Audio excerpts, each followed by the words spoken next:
Hello and welcome. Thank you for joining me today. We're going to be drawing an image that you could use on a Mother's Day card, or you could change it to birthday and use it for somebody's birthday. Any flower you want to put in that vase, or even if you want to put 3 or 4 flowers in the vase, whatever. This is just an example, and I'm going to walk you through step by step how to do it. Today you're going to want to have a pencil and some kind of permanent ink marker, like a Sharpie or something like that, so that if you add moisture through markers or watercolor, it won't smear. An eraser, and then something to color with. Just plain old watercolors or colored pencils, whatever you have handy will be fine. Let's start by looking for some shapes. I see an oval. If I look at this size, this part of the vase is an oval.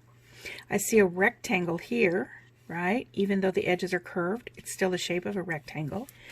My flower is going to be kind of in the shape of a circle or an ellipsis. The middle is an ellipsis. These leaves are going to be arcs and S-curves. So just a little pointed oval. All right, let's get started. First, I'm going to start with a straight line, and then I'm going to put a little arc at each end of that line.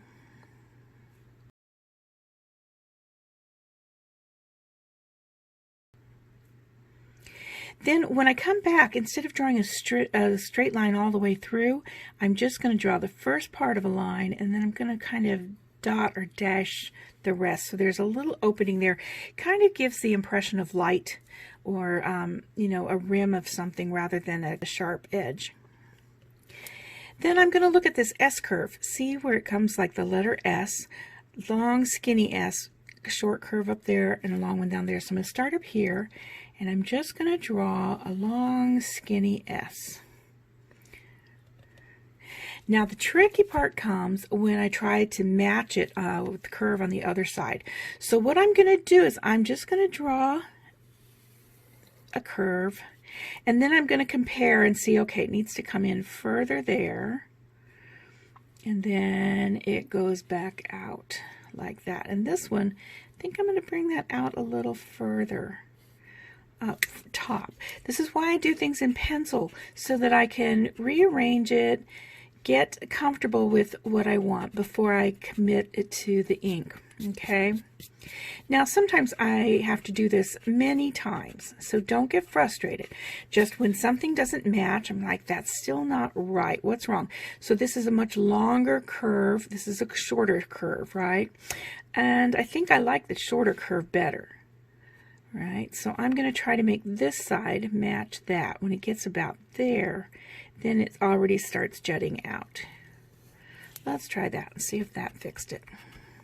And then you just try something else, and if it's still not right, then you look and see what doesn't match and which side you like better, and then try to make the other one match it. It doesn't have to be perfect though, so I'm going to move on. I'm just going to draw a line across the bottom. That's going to be the bottom of my vase. And this is good enough for a sketch. Now, if I'm doing a card for my mom, I want to get it perfect, or nearly perfect. So I'm going to do it again and again, as many times as I need to. But today's just a sketch. We're just learning how to do this. So I'm going to stop there. The next thing I'm going to do is I'm going to draw 3 lines here. Oops, about that far apart. Because I want to write Happy Mother's Day. So I'm going to write my greeting here. All right.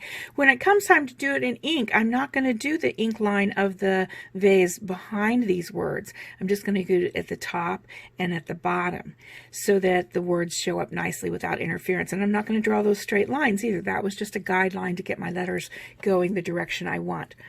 All right, now I'm going to go up here and do my stem. I'm going to do an arc, then come back down here. That's about how wide I want it at the bottom. And then I'm going to arc up again, and I want to join it sometime up close to the top so it comes to a point. Then I'm going to do, for my leaves, you can do a simple arc like that, an arc on top and an arc on bottom, and a little line in the middle. Or you could do an arc, and then on one side you could do an S curve, just that letter S. You see the S there? however you want to do it, however many leaves you want to put on it. It's all up to you. Just make your own picture. This is just a guide. Okay, now I'm going to do a stem about the same width as this stem that I did.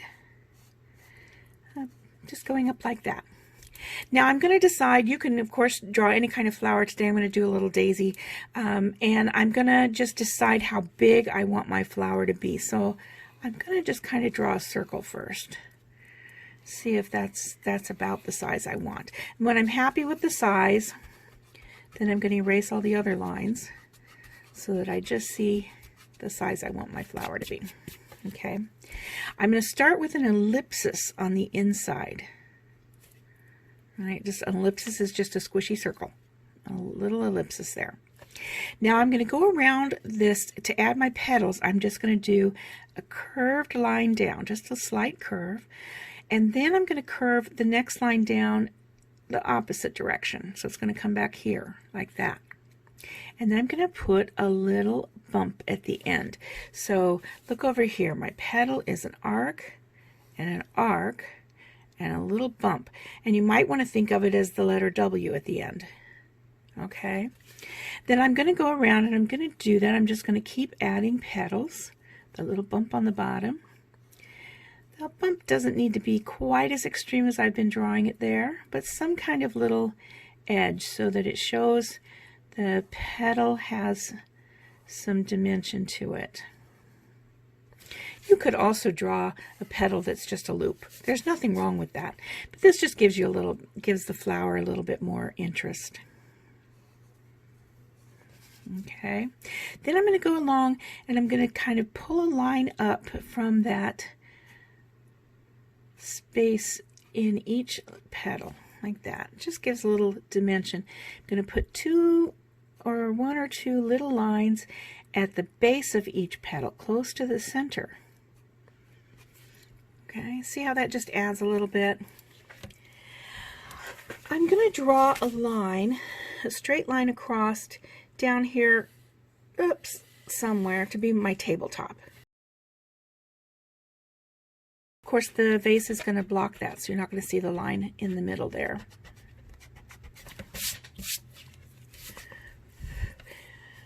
And then I'm going to do my shadow. Since this is a rounded vase, I'm going to do a rounded kind of shadow. So I'm going to do like an ellipsis here. If I drew the whole ellipsis, it would be like that. But I don't want to draw the whole ellipsis. I just want to go from this corner of the vase around here. Now when I go back with my ink pen, I'm not going to draw that sharp circle. This is just a guide. What I am going to draw is I'm going to draw little hatch marks. These are just little lines. They don't have to be the same length or width. You're just drawing, hatching to fill up that space. And then in this case, I'm going to do cross hatching, which means I'm going to cross through all of that with hatch lines going the other direction.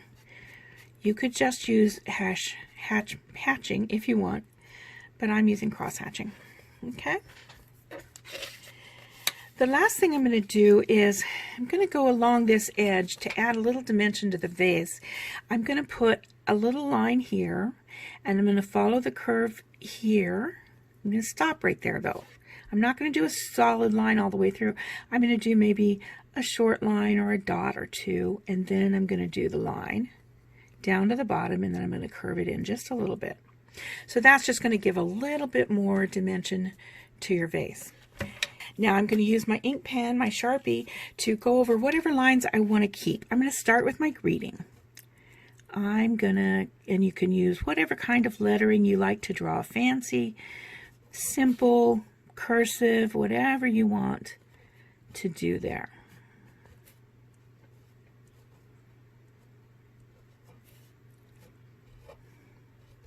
And you can change up the words. You could put happy birthday Brad, something like that. I'm going to go back over the lines up here, the top of my vase, my curve coming down here.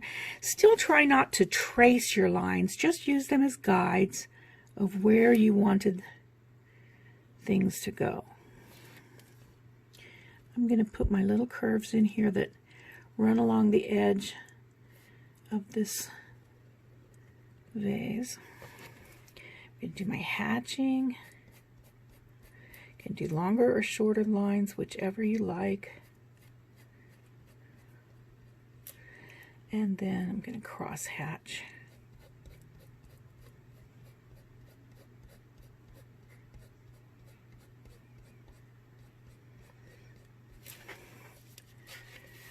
Come up here and do my stem. And my leaves.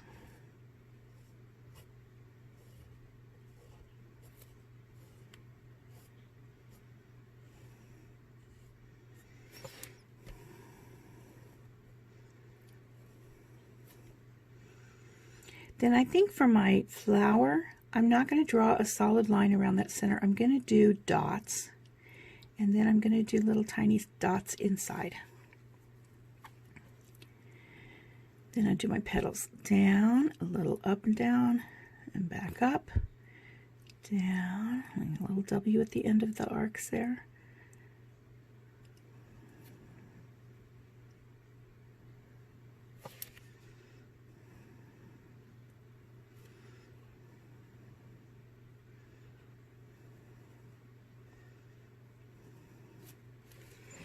And I'm going to go back in and put my little line at the end of each petal where there's the little bump. And then I'm going to do one or two little lines in the center at the base of each petal. And then I'm going to turn it sideways to do my horizon line here. This is the edge of the table. And I don't want to draw over my letter Y, so I'm going to draw around that Y. Then I'm going to erase everything. Okay, I'm just going to start painting. Obviously, you can do it any colors you want. I like watercolors. They're nice and easy to flow and get different colors going, different shades. Darker in one place than others. You don't have to fill in all the little white spaces. Feel free to leave some white space there. Or make it darker along one edge if you want. And see how it just kind of flows. The water just, the paint just flows wherever the water already was. I like to blend colors on my paper, so I'm going to, on my leaves, I'm going to start out with a little yellow on the leaves, and a little yellow on the stem. And then I'm going to pick up the green and come back in and just let it blend however it wants. So there's a little variations in the color of the leaves.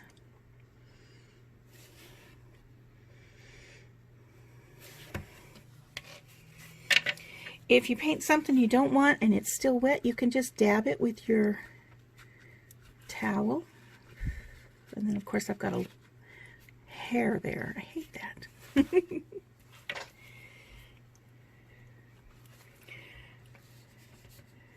I'm going to make mine kind of a yellow daisy. I think true daisies are white, but I don't care. I'm going to make my yellow flower. And then I'm going to add orange in the middle. And I'm going to let some of that orange come up just at the bottom of each petal. Maybe a lot in some petals. When you're doing pictures like this, you know, try to do something that brings out your particular personality, things you like. Don't worry so much about it being realistic or the way it is in nature or the way the picture that you're copying did it. Do something that's your own. Pick your own special colors. Maybe add more flowers, whatever you want to do. I hope you enjoyed drawing today. I look forward to drawing with you again. Please post your sketches on YouTube or Facebook and use the hashtag AnyoneCanLearnToDraw. That's my website address, AnyoneCanLearnToDraw.com. There you can find more classes that I offer, and I hope you have a terrific day. Bye.